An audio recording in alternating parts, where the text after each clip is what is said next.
Hey everybody, welcome back to the channel. You are checking out my brand new Stamina Nightblade PVP build. This is updated for the Wolfhunter DLC, and I'm calling this build Berserker because it's just all about upfront, in-your-face damage, high critical damage, and pretty good survivability overall. So it's a tanky build, it's melee focused, in your face, and we'll go over everything that you need to make it work. We'll talk about the stats, the gear, the skills, as well as some CP and different build alternatives. So stay tuned.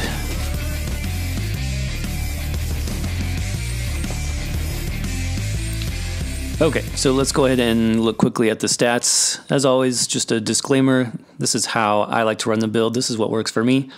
Feel free to change anything that you want. The main thing is that you're having fun playing the game, right? So as far as our baseline stats, about 14k max magicka, 19k health. That'll bump up to about 22, 23k in PvP. 33 stamina. The weapon damage will go up to about 3k. And then the weapon critical coming in at about 31%. We are using heavy armor, so the resistances do get buffed when you use any shadow ability. And then on our back bar, I am running a defending trait, so about 23, 24k. Physical and spells looking pretty good.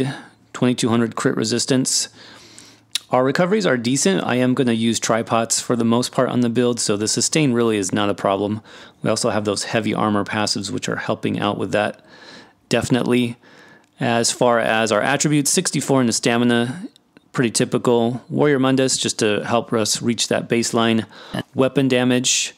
And then Dubious Cameron Throne for the food. You could also use the gold Artaeum takeaway broth. That would be pretty good as well for the extra health recovery.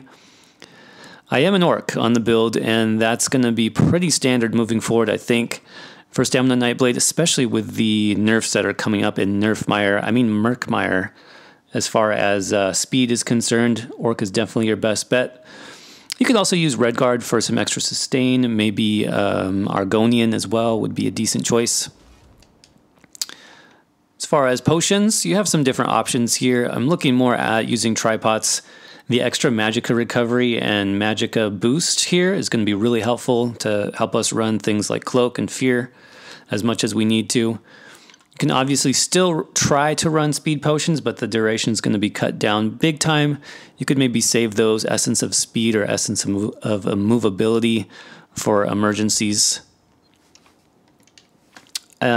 Let's go ahead and jump into the sets next. So keeping in mind just the idea of the build, the Berserker playstyle, it's really about single target pressure and burst damage. I just wanted to try something that I thought would really complement that, and I figured Mechanical Acuity would be the first set that I wanted to try for this, and it was pretty effective. I do like it. I like the stats overall. You get the weapon damage, which is obviously good. You get stamina and magicka, which is great for Nightblade utility. And then we have the proc chance for 5 seconds of 100% crit strike chance. Basically, every attack that you do will be a critical hit, critical strike in those 5 seconds. So this lines up really good with what the Nightblade can do. They already have passives as far as increasing their crit hit damage. And then just pushing out a lot of attacks, a lot of hits in that 5 seconds is really easy to do on the Nightblade. So definitely a good set as far as kind of unleashing the Berserker playstyle on anybody who's unlucky enough to get in your way. So I'm using an axe, main hand, Nerdhoned, and then a mace, sharpened offhand. The mace is just for a little bit extra physical penetration. The Nerdhoned, obviously, extra weapon damage. I went with a shock enchant here on the main hand, and that's just because in no CP, basically all of the enchants have pretty much equal damage. They're not buffed by CP passives. So I like the fact that shock can proc that extra 8% damage boost for you. And then I just went with flame damage on the offhand. It has a nice dot, which if you get that to proc with your axe bleed and your mechanical acuity, that's going to be pretty brutal. You can obviously sub these out for any enchants that you want. The only enchant that I would not recommend is obviously an Oblivion enchant because that cannot crit at all. Since we're just running that on the front bar, you can choose to run anything you want. Two-piece back bar, two-hander. I just went with Seducer for a little bit extra Magicka recovery. I did choose the defending trait on that. As far as the other 5-piece, which we're going to use on the body, it's kind of up to you. I do like Shackle Breaker always for Nightblade. I am using 5 heavy. So Shackle Breaker on the body gives us that nice extra weapon damage as well as recoveries. See there, Magicka and stamina recovery, which is really important. And then max Magicka, max stamina on the 5-piece. Just gives you a ton of flat stats that are really helpful, especially in no CP. If you're less concerned about the Magicka and maybe you are playing with a healer or something where you don't need the survival skills as much of the Nightblade, you could definitely sub out Bone Pirate here and just run Bone Pirate jewelry and a couple of Bone Pirate body pieces. That would be a nice alternative too. That way you could pump up your damage even higher. But right now I'm just using the Shackle Breaker on the body. So I'm using the chest, bracers in medium, Shackle Breaker legs heavy, and heavy boots. Again, we've got the mechanical acuity jewelry here. I'm using all robust, 1 weapon damage, 1 stamina reduce cost, 1 stamina recovery there. And then finally for the monster set, I went with Troll King in heavy. So both heavy shoulder and heavy helm. That's going to give me the 5 pieces of heavy. And this is just kind of the go-to as far as keeping you alive, helping you survive, especially in battlegrounds. That extra health recovery combined with your tripods, combined with your Orc racial passive for health recovery is going to mean you have a very good survivability on the build. Moving on to the skills next. So on our front bar, this is our do-wield bar. We've got Rending Slashes. And I like this on the heavy armor Nightblade. Number 1, it's a pretty low cost. Number 2, it does the snare, which is really helpful. Applying that snare is going to help you just land your other abilities much easier.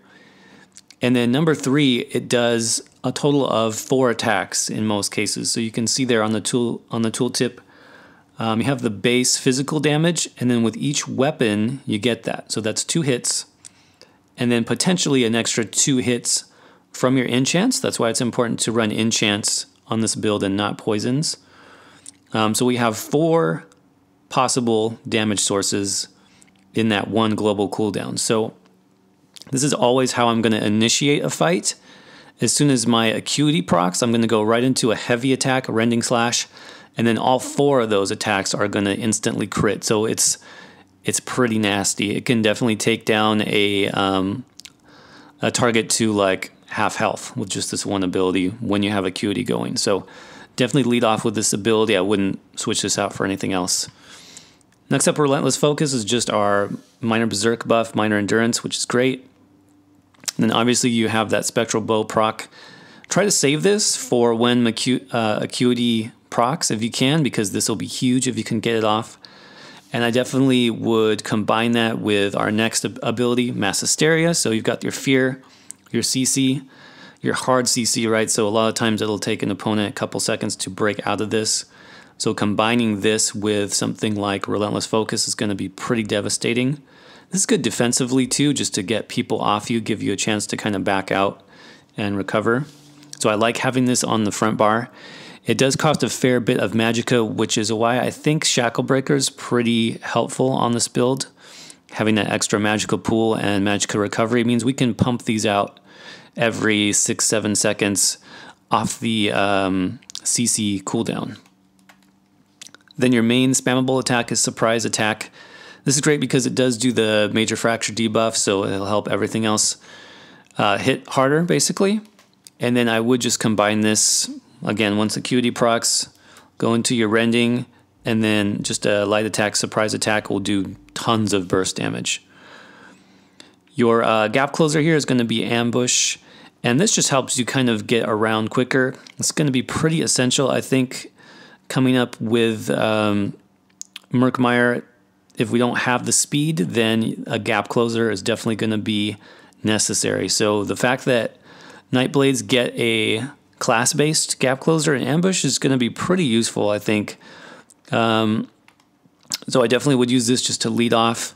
Hopefully, once you ambush light attack, you'll get QED to proc, and then you can go right into your combo of rending and surprise attack. Then finally, our ultimate on the bar is going to be in cap. This just does a nice bit of damage. The major defile is definitely helpful. But then what's really nice is the increase here. So increasing your damage against your opponent by 20% for 6 seconds. So getting this off early is going to be really helpful as far as increasing your burst damage, increasing the damage of your crits when a QED does proc. So I definitely like that on the front bar. You could choose Dawnbreaker, definitely, but you wouldn't get the increased damage from Dawnbreaker. So our back bar then, our two-hander, is basically utility and escape skills. So we've got Shadow Cloak. This is invisibility for 3 seconds. You know it. I still see this as really important for Nightblade, especially with the speed nerfs coming up. You're going to need some type of escape mechanism, and this, combined with our second ability here, Shadow Image, this is just kind of a get-out-of-jail-free card. This is the way I see it. So making sure that you have your Shadow Image down before you gap close into ambush, it's going to be really helpful. That way, you do your burst, your 5 seconds of crit damage, hopefully a QD will proc, and then when you start to get in trouble, just shade out, cloak away if needed, and then reset. So these two abilities combined, these are your survival skills. Resolving Vigor is really the only strong heal on the build. You definitely need it, so I have this on the back bar. Just hit this whenever you start to take damage. It'll do a nice heal, especially when Troll King is procced behind it. Forward Momentum is going to give you just that extra snare immunity. Pop this before your ambush, or if you are getting rooted in the middle of a fight, this will help you just get some extra movement. And obviously the Major Brutality here is helpful. We would prefer to have this on a skill like Forward Momentum than having to waste it on a potion. So I think that's probably the main reason why I'm running two-hander on the back bar.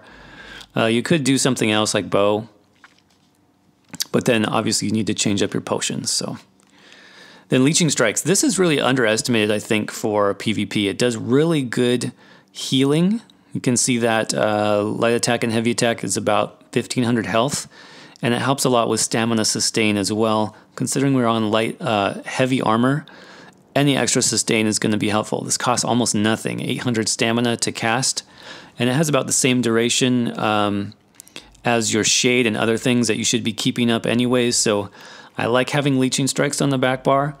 You could sub in other things here. Something you could do is Channeled Acceleration from the Psijic Order. That would be a great buff here as well. Extra movement speed and then extra crit damage kind of goes with the build. But I do like Leeching Strikes for the extra sustain. And then just kind of a defensive get out of trouble ultimate Soul Tether on the back bar is going to give you a nice AoE stun, nice damage, and nice heal over time. So let's jump into just a quick look at champion points. I think I mentioned that this is primarily a Battlegrounds focused build, set up to work that way, but I think this would work pretty well if you want to try it in a CP campaign. So on the green tree, 34 into Warlord, 39 into Sprinter, 43 into Tenacity, 32 into Healthy, just pushing that health recovery even higher if possible. 75 into Mooncalf, just helping the stam recovery out. 37 into Tumbling. You could put a little bit here in Befoul, but I don't really feel like it's necessary. 19 into Bless, just that extra healing is nice. 29 into Physical Weapon Expert, 56 Master at Arms. 18 into Shattering Blows, help with those damage shields. 16 Thaumaturge. 44 Precise Strikes, 22 Piercing, 56 into Mighty. We've got 40 Ironclad, 37 Resistant. 49 into Hardy and Elemental Defender, and then 26 into Thick-Skinned. Finally, we got 16 into Expert Defender and 43 into Quick Recovery. Alright everybody, that's going to wrap it up for the Berserker Stamina Nightblade PVP build. As we talked about during the video, a lot's going to be changing in ESO as far as stamina builds are concerned. but I'm actually pretty confident in the Stamina Nightblade. The fact that we have Cloak and Shade and we can still run heavy armor with decent sustain means Stamina Nightblade is going to be still pretty top tier if you want good scores in Battlegrounds and PvP. So hope you enjoyed the video, hope you learned a thing or two. Remember to hit that subscribe button if you have not already. Why the heck not? It's free and it definitely helps me out. So until then, I'll see you guys in the next video. Peace.